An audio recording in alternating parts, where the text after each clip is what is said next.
All right, everybody, welcome back for another episode of the Co-Ed Podcast.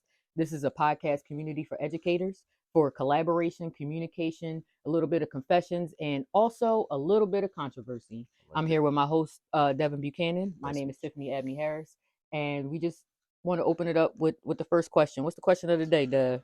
All right. So today, we just want to let y'all know why we started Mhm. this podcast. I Sure. think it's pretty simple, but from the root of it, there's a lot of reasons why we feel like this podcast is a great space, and why we started it. Mm-hmm. So, I remember when you came to me with this idea, Yes. and I was like, now I don't turn down an idea. That's what you got. This is a true statement. This is I a true don't statement. turn down an idea. And I remember when you came to me with it. And we share a lot of points of views Mm-hmm. on things that are similar. Mm-hmm. And we have these very unique experiences. And so, today we're just going to kind of talk about some of those things, and how they have shaped our experience in education, and some of our beliefs that I think, are worth sharing with y'all as well. So, one of the things, like, we have a varied experience, and I Very. want you to talk, I guess, a little bit about your Mm-hmm. kind of upbringing and how it shaped your view of Mm-hmm. education. Um, so I grew up in a family of educators. Yeah. Uh, everybody, Yeah. whether it was traditional or just because they always had something knowledgeable to share, whether in a church Yeah. or in a school setting. And so education was always a primary thing Yeah. in my life. And my family made sure that they were uh, even in the off season. Now I don't know how many parents did this. Yeah. Um, Off season meaning summer. Yeah. My dad would make uh All right, he so hold on, like hold on, hold on. no, we're not good. No. Listen, I got a cat. Yes, Cat the acting cat just crazy. keeps coming in. We gonna keep this going. The cat getting on my nerves. All right, so you got a Yeah, family I'm gonna sum it educator. up. He would make books and things for me over the summer, and I would have a reading list, even though my school didn't give me one. My family gave me a reading list, Yeah. books with math problems and things like that. And some of these things as a kid, I hated. I Yeah. absolutely positively hated. But Yeah. looking back, and seeing where education is now and how much uh parents some parents Yeah. tend to want only the school to be the primary educator in a student's lives. Yeah.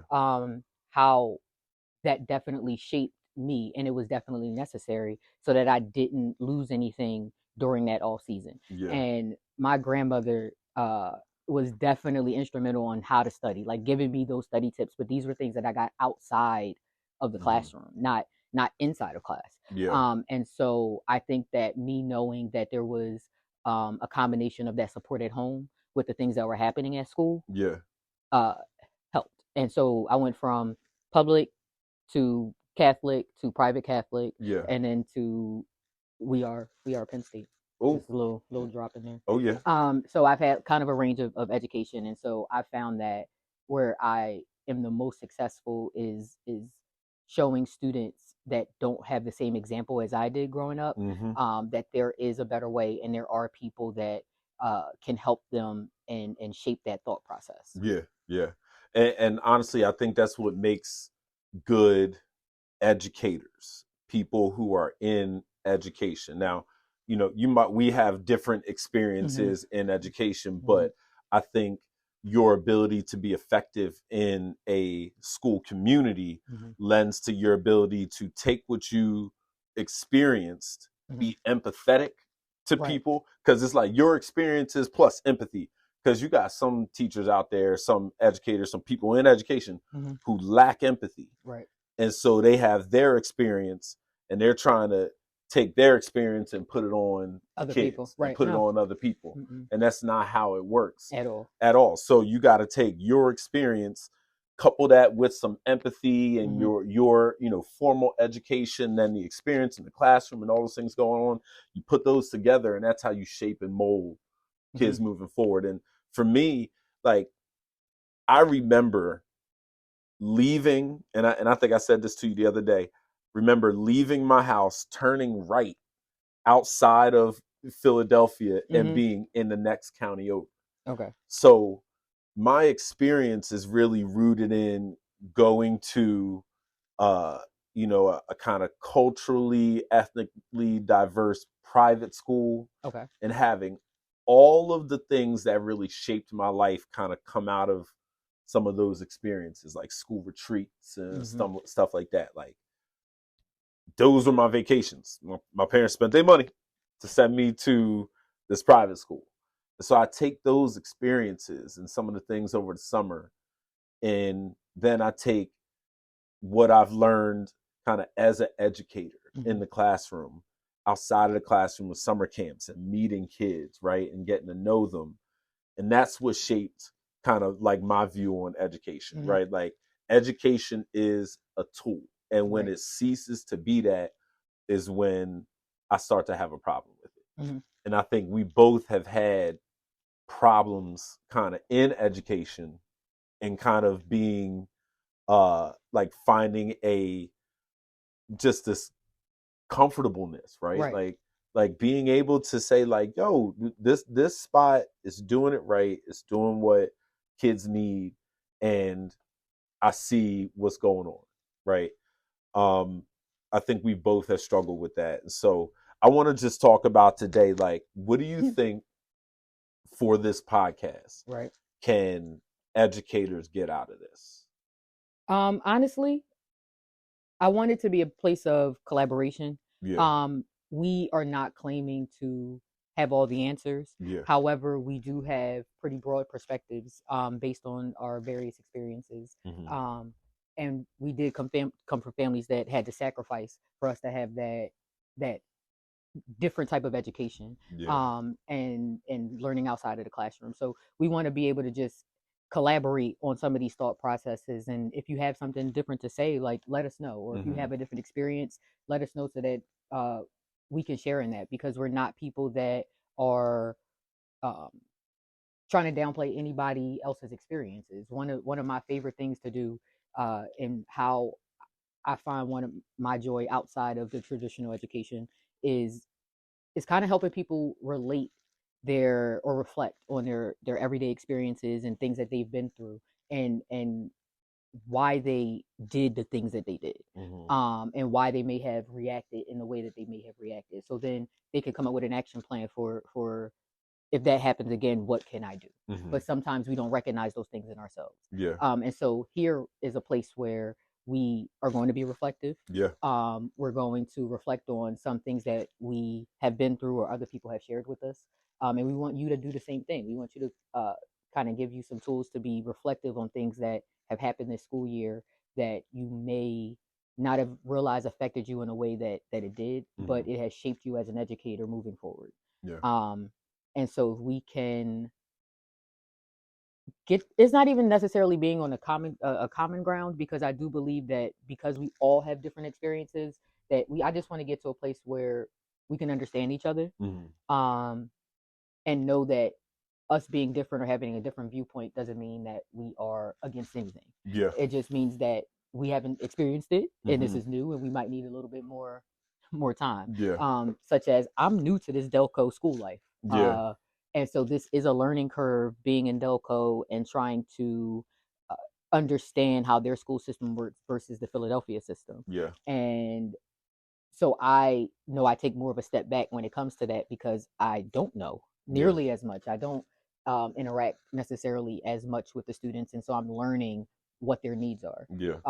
And so let us know. Let us Yeah. know. Let us know what the needs are. What is it that these kids need out here? Because we are always looking for to come up with like activities and things in a space for them. Hmm. So that's also a thing that we could talk about. What is it that you think would help these youth today Yeah. uh, buy into the fact that they need help to mold and shape their future? Yeah. And like, where are you from? So, we're from the Philadelphia area. And Yes. so when we're speaking, we're coming from a lot of times urban education, which is where both of our experiences are in. Hmm. But, my experience also is varied in suburban education, right? And so being able to kind of see where affluent neighborhoods get resources and where the urban schools don't, right? Mm-hmm. And seeing how that affects kids on a daily basis, how that affects their intrinsic motivation. Mm-hmm. Like, why am I even here every single day? Right. Right? Like the other day, I substituted for it was a technology class, but it was photography, right? So every kid in the class had access to a Canon M50 and other cameras, like my camera right there. Like they had like access to that. Wow. And so I'm looking at these ninth graders, these 10th graders creating beautiful things, and I'm like, so many of the kids that I've taught can't even think that way because they don't have access to it. I agree. And you begin to kind of see the deficiencies, like in kids' inability to dream bigger than their current situation. Mm-hmm. They start acting out more, they start doing things, and it's difficult. It's really a difficult thing to watch and see how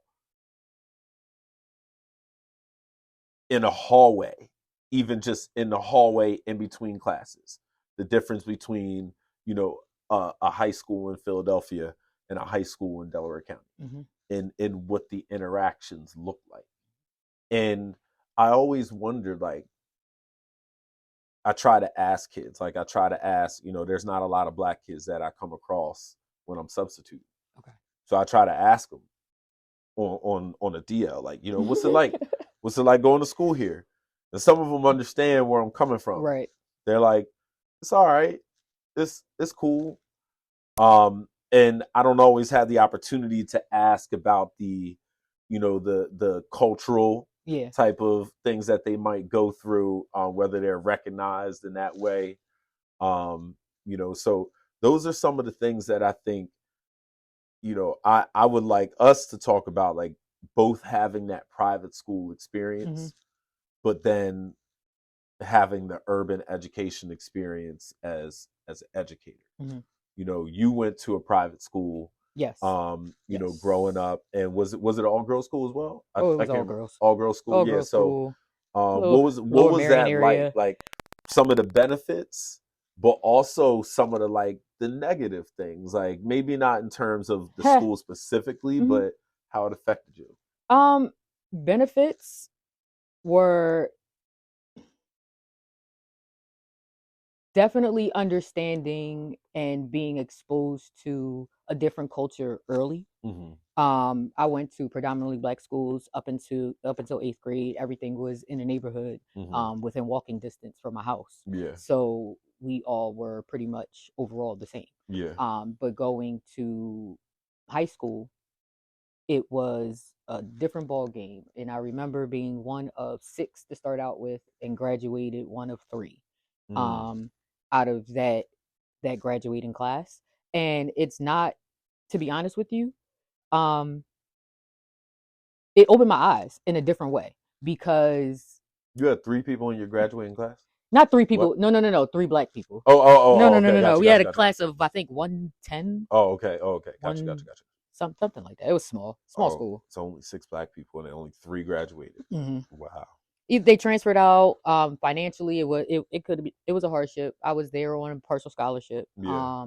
because I came from an inner city school, so that gave me a small leg up in that Yeah. sense. Yeah. um However, it was a challenge for my parents, and Hmm. so I understood the assignment in a Yeah. sense. Now, not all the time, don't get me wrong. I Yeah. was still a high school kid. Hmm. I still came into my challenges, and my experience personally wasn't necessarily that I got singled out or anything like that. However, my best friend did. Hmm.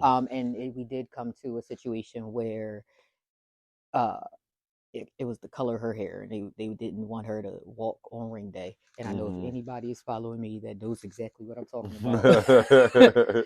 and and the class kind of like banded together. Like they were more supportive um we realized it was weird. The students were great. The Mm-hmm. teachers sometimes were a little bit. They struggle. They with that. struggled. They struggled with it sometimes, and we felt like it was kind of singled out. However, you learn how to move. To Mm-hmm. be honest with you, Yeah. you definitely learn how to move. You learn that there's a world bigger than yours. There's a world outside of your neighborhood. Yeah. And that is what a lot of my students, when I was working in the inner city schools, they had a hard time seeing. Yeah. Because my family was very intentional on making sure I saw or went to places outside of the neighborhood or traveled or had other life experiences other than just school. Mm-hmm. It showed it. I knew at a young age that the world was bigger. Yeah. So I knew that there were other people in it other than just me, and they came with their own experiences, and it wasn't all hearts and rainbows for everybody. Mm-hmm. And then there was. Mm-hmm. Mm-hmm. Then it was. Yeah. And how do you accept that at a young age, that some kids don't have to have the fear of certain things growing up? They kind of just can Mm-hmm. grow. Can I want to touch on something Yeah, real quick. that just happened. Well, I I want to touch on the fact that you mentioned that your parents were very Intentional. intentional Mm-hmm. about giving you exposures outside of where you were. Yes. Now, let's just understand that the majority of teachers in the country are white. There aren't a lot of black teachers, like that, period. And so when you think about who is teaching inner city kids and whether or not their experiences are varied, I remember working with a young lady who was from the South. And her first year at our school, she really struggled. You know, whether it was biases, and we won't call it, we don't want to call it racism, like this is just racial bias, right? Yeah. And so it wasn't until she received the professional development and, you know, from outside and somebody pointed all those things out, microaggressions, all that stuff, that she was able to make a conscious effort. But I want to make the point that there aren't a lot of teachers, that have those varied experiences that bring them to the urban education. B, it's even less that are black that bring those experiences to urban education, which makes people like you and I valuable because of the varied experiences and our ability to connect to kids on multiple levels. Multiple levels. And so I just wanted to touch on that real quick because, you know, I've seen the way that you work with people and the way that you are intentional about getting to know kids and where they're coming from and walking down the street and who they are. Like I have seen, I'm like, I don't know how she knows all this stuff about this kid. We done seen him twice, and he might have said his name. He might have said his name, but so it's really a gift. And so I just want to draw attention to that.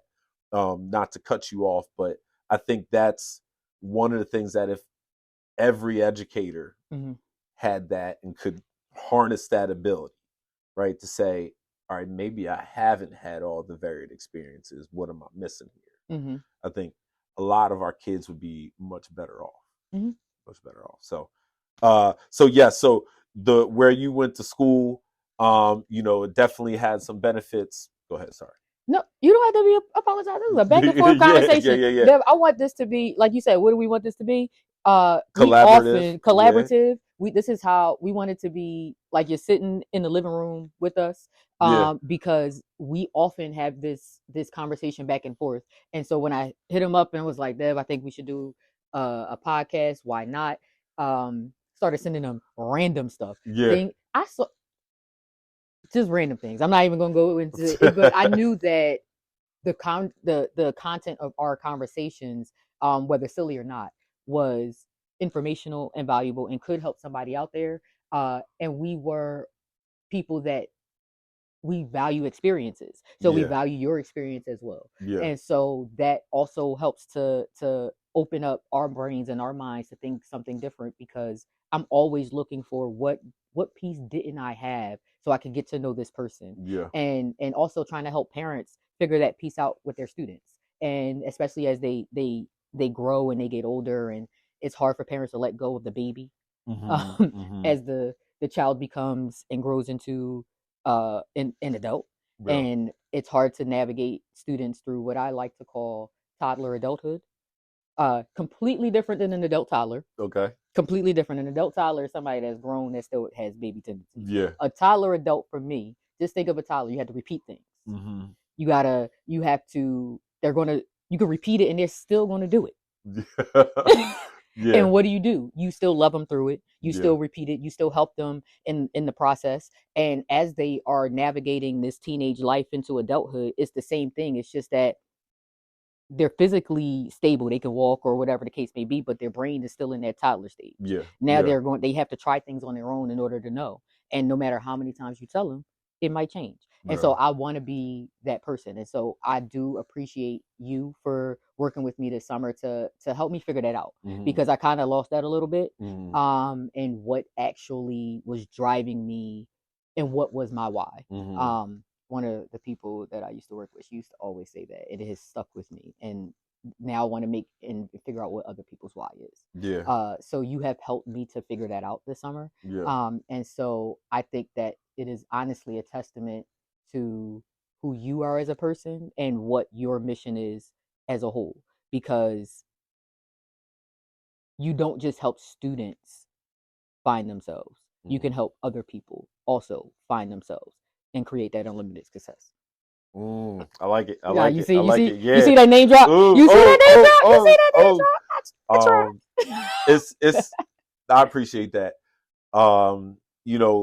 This journey for me has been a growing process, right? Mhm. Like I like I always tell people, where I'm at right now was a journey that started when I was like 20 in college. And it takes people time and growth and also investment in yourself, because it wasn't until I invested in myself and my own personal growth Mhm. that I took that next leap in like ability and knowledge, right? Like there's something that you learn, like in kind of just I would say like, there was undergrad and stuff like that, but even not in grad school, it was when I started to kind of go to professional development things and like become a part of different networks that I met other people and I was able to learn from them. And I think, I can track back to when I was younger and say like that was when the switch Mhm. flipped for me. But I also went to a small private school, and I was telling you the story the other day because I always like to attach it back to where I'm at. Is like Mhm. just blandly, as a young kid, I'm a man of God. I believe in God. But I didn't have a whole lot of identity, I Mhm. think, right? I was just kind of out here. And I and I joked like, and I don't know if I mentioned this before, but I'm gonna say this joke again. But I was telling Tiffany that like people used to you know, they would talk differently, and that then they would like code switch. And like I never got the code. Like I just talked how I talked. And people would always say stuff like, "Oh, you talk like a white boy, you talk like this, you talk like that." And so there were a lot of instances where I was younger where people, would point out the fact that I didn't act like other people. I didn't act like traditional black men, young black males like my age, and that hurt me a lot. And so as I've become an educator, and I've grown in my ability to relate to kids, um, I've recognized kind of, where kids are, or I try to recognize where they are in like their identity, Mhm. and try to build them up, try to help them understand like it doesn't matter how the world sees you. If you are confident in your own abilities, you can make a living for yourself. Mhm. And so that's always kind of been my philosophy in education. And there's going to be a lot of episodes where we talk about specific things, like Mhm. specific instances, And one of those things that I also talk about is the presence of bias in schools. um, I think both in from teacher to student, from teacher to teacher, from teacher to principal, subordinates. Like there's a lot of bias that happens in schools, and so we'll talk about that. But this space is some place that we want you to come back to and be like, yo, this is some meaningful conversation, that we're having. I don't think it's the average, education podcast, y'all. I think that we have a lot of value to offer, but we're just really personable people. Right. And so, when you get here, when you start to interact with us, we get to know us, you get to know us, we get to know you. And I'm excited about that. I am excited about that. I'm nervous. I'm not a person that necessarily even likes picture. I probably try to dodge picture day often. But I do just want to make it a personable space and for you to really genuinely get to know who we are as people, and what our beliefs and our stands are on education, and be able to ask us some questions, and Yeah. we can give you our opinions. We're not any type of doctor, Yeah. any type of licensed anything. So we're not promising to give you any type of clinical response or advice. So please take everything with 20 grains of sea salt. Well, that's what we're gonna say. 20 grains of sea salt. Not just a grain of salt. Not just a grain of salt. 20 grains of quality sea salt. Yes, that quality, that high quality sea salt. I like that. I like that. All right. So if you like what you heard today, what are we gonna do, Dev? How we gonna we need y'all to go ahead and subscribe. Right now we're on Spotify. We will diversify, but go ahead and click the link in our bio, or if you're seeing this on YouTube, we have that in the description down there. So go ahead and click the link. We look forward to engaging with y'all. If you like this, click that follow button and subscribe. Share it with another friend, another educator, especially if you're an educator, and come back and see us soon, man. This is Coach Devin Buchanan. Tiffany Abney Harris. Man, this is Harris. She goes by Harris. She goes by Harris. I do. So don't be calling her by her whole government anymore. This is Coach. This is Harris. And we'll talk to y'all soon. This is the Co-Ed Podcast. All right. Peace.